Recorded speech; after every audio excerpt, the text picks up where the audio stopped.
In today's video on gatekeeping, we're going to ask ourselves a question. Should we, as the pro-fan side of things, actively encourage and ask for our creators to put messages that back up our position into their works? It's an interesting question, and I'll do my best to answer it at the end of the video, but I want to start by not mincing any words, because I'm gonna have to do a fairly lengthy introductory sequence to really set the stage for all of this and explain where I'm coming from with it.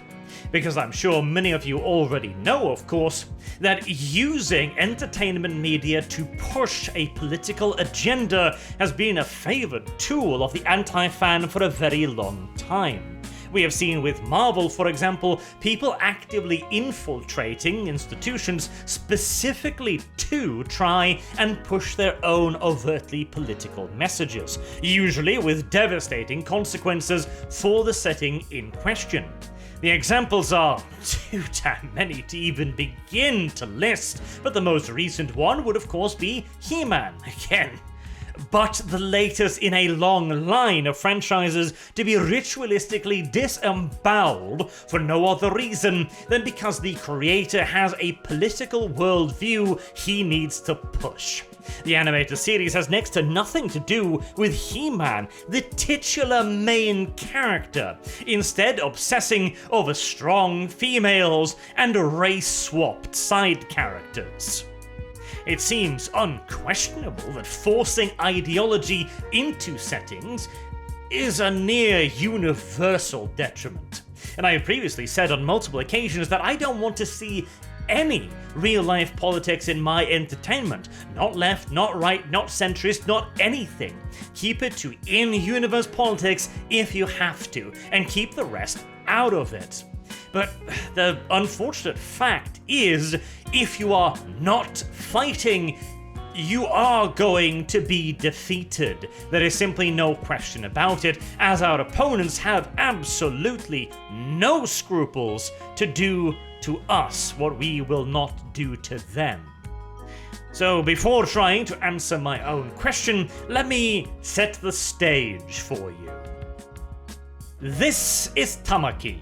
She is one of the main characters in Enen no Shobutai, or Fire Force, a anime and manga where the Fire Force, or the Fire Soldiers, fight against infernals, weird, mysterious, creepy creatures that are normal people that have suddenly spontaneously combusted and turned into fiery monsters. It's a pretty good manga, everything considered, and a fairly successful one as well. And our girl Tamaki here is, full of spirit and energy, but somewhat light on clothing, as she has a, superpower? A curse, maybe? Called the Lucky Lecher, which sees her lose what little clothing she already possesses and usually fall on top of the male members of the Fire Force, usually in rather revealing positions. In other words, she is a classical, attractive anime waifu character from a shonen manga. Shonen, incidentally, meaning a manga aimed at a younger male audience. And you don't necessarily need to be an expert on psychology to figure out why a younger male audience might like attractive women in their entertainment. But, of course, it is the current year. And certain groups of people will not stop whinging incessantly about stuff just like this. I mean, the examples are too numerous to bloody count, but a recent one would, for example, be the Cowboy Bebop live-action adaptation, and Faye Valentine's costume, which, again, as I mentioned in my video on it, literally the only concession to the original costume is that her top is yellow. Now, this will hardly come as a surprise to anyone over here in the West, as we have seen our media and our entertainment wage an active war on attractive and sexy characters for years now, with BioWare being one of the leading forces of evil leading the charge in this vile endeavor, as they have created some genuinely hideous characters for their video games. Meanwhile, Asia has been heading in the exact opposite direction. And considering the fact that right now Asian media and entertainment, anime, manga, and anime-style games are currently crushing their Western competition, it's not particularly difficult to see who made the right choice in that regard. Shock and surprise, it turns out that people enjoy attractive characters. Weird, I know, but I like to point out that the male characters have simply remained classically attractive, chiseled jaw and muscular, often wearing suspiciously little clothing. Kevin is shirtless, I don't know why. Unfortunately, over here in the West, the feminist and SJW types have more or less won. We're not beaten quite yet, and we are seeing some reverses as people start to learn that they do actually have to actively gatekeep and yell at the corporations when they screw us over. There is still a glimmer of hope out there on the horizon, but over in Asia, this whole thing, this anti-sexiness nonsense, is a relatively new phenomenon. One of the more recent examples probably occurred over the Uzaki-chan wa Asobitai anime. Now, of course, it had already been running as a manga for a very long time, but the anti-fans, the people who don't give two shits about the media beyond its ability to push their own personal political agenda, did not care an iota until it started to become popular, and then, suddenly, they felt the need to fix Uzaki's design. As you can see, the fixes are pretty much everything that is wrong with Western media.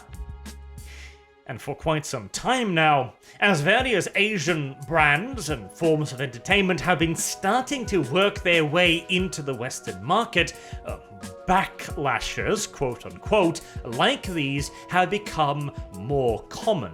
There was a recent mention, for example, by a Kadokawa executive suggesting that they figured that they might need to adopt certain entities to the Western market to meet the standards of the distributors like Google or Apple.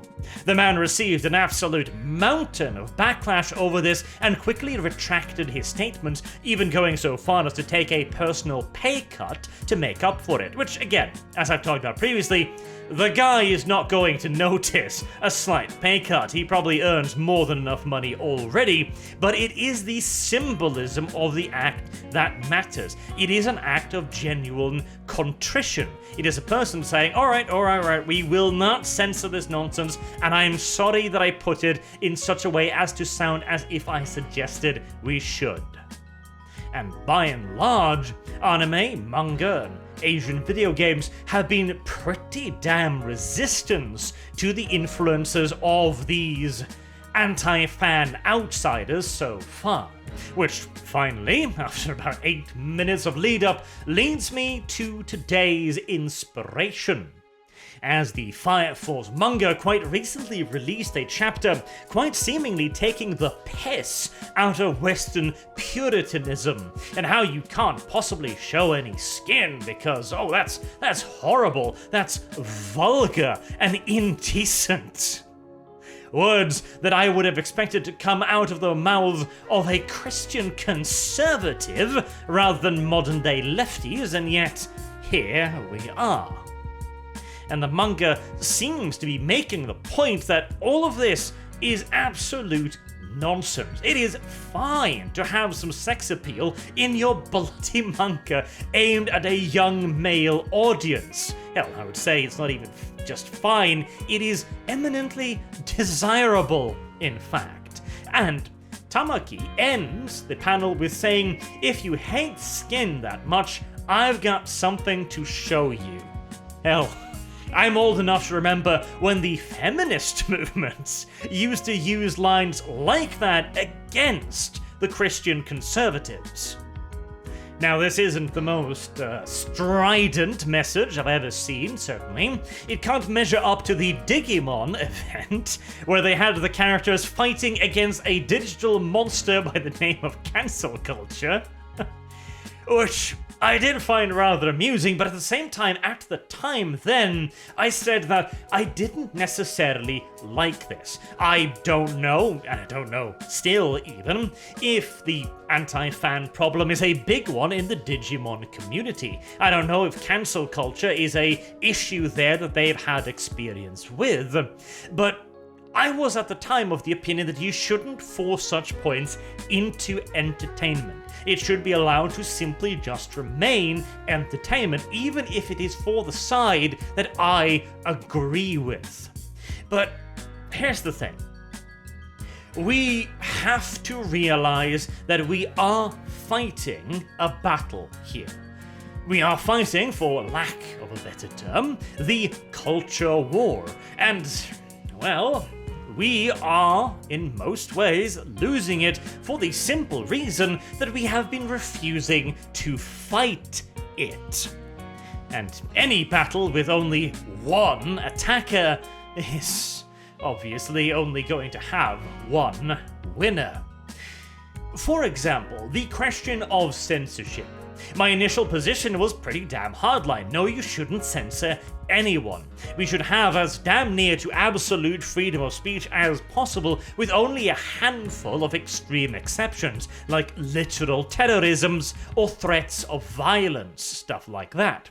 I kind of moved on from that position, thinking to myself, okay, well, the left doesn't seem to give a flying fetching shit about this, so maybe people should start reporting them when they see them breaking the vague and incredibly interpretive terms of service that they themselves have championed. Maybe, after having been burned by their own flames, they'll begin to see things in a different light.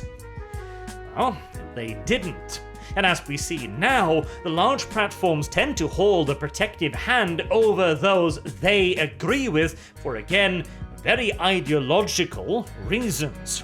This is why Parler got deplatformed from Amazon, whereas Twitter and Facebook, you remember bearing in mind as well, Parler got deplatformed because an allegation was made that the insurrection in the United States was organized on Parler. This turns out to have been incorrect, and instead any whatever small organization there was took place in Facebook groups. Yet Facebook, of course, no one is calling for it to be taken off the internet, weirdly enough.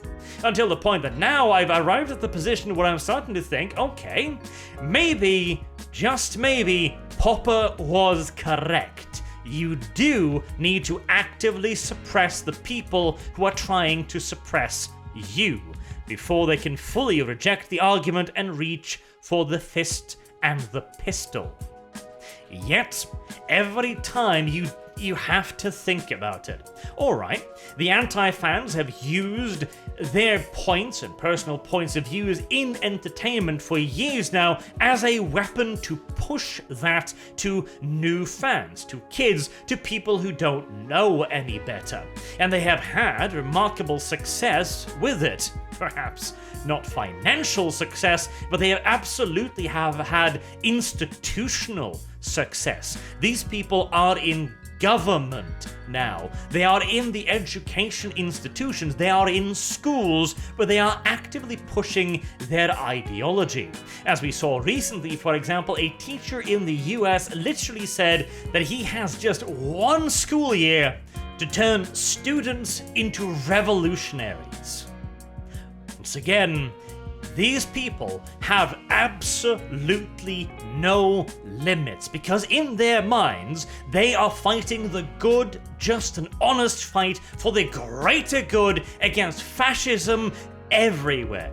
They see genuine Nazis around every corner, around every bend in the road, in every shadow. And surely, if you're fighting the ultimate evil, no tactic, no strategy is a bad one. That is how they are thinking. And the only way we could ever have any hope of defeating people as extreme as this is, unfortunately, to adopt some of their tactics as well. Because once more, if you're simply not going to fight, you are inevitably going to lose. And there's another key thing as well. In a series like Fire Force, with a character like Tamaki, it makes absolute sense that she would not be siding with the people who think that showing a bit of skin is indecent or unacceptable or somehow terrible and horrible. No, that is not in her character at all. No part of Fire Force is being broken to insert this message into the story. Oh, well, it does come across as a little stilted, frankly, a tiny bit preachy. It is clear that the author is trying to make a point with this, but compared to, for example, having a Marvel front cover saying, "Ask me about my feminist agenda," this shit is natural 20 subtle by comparison. And so, you know what? I applaud it, and I think we need more of it. No, if you have an anti-censorship opinion, feel free to put it in your work. If you have an anti-prudish bullshit opinion, put it in your work. And when we, as the audience, sees it, we should applaud it and reward it. Now, Fire Force is not being released in Norway, so I had to pop on to Amazon and purchase a Kindle variant of the manga I've already read. But we all make our little sacrifices, don't we? And hey, I can kind of see the anti-fans point of view. It does feel kind of good to know that you've done just a little bit of good in the world, doesn't it? Until next time, I've been Arch. Thank you all very much for listening, and I hope to see you all again soon. Till then, have a good day.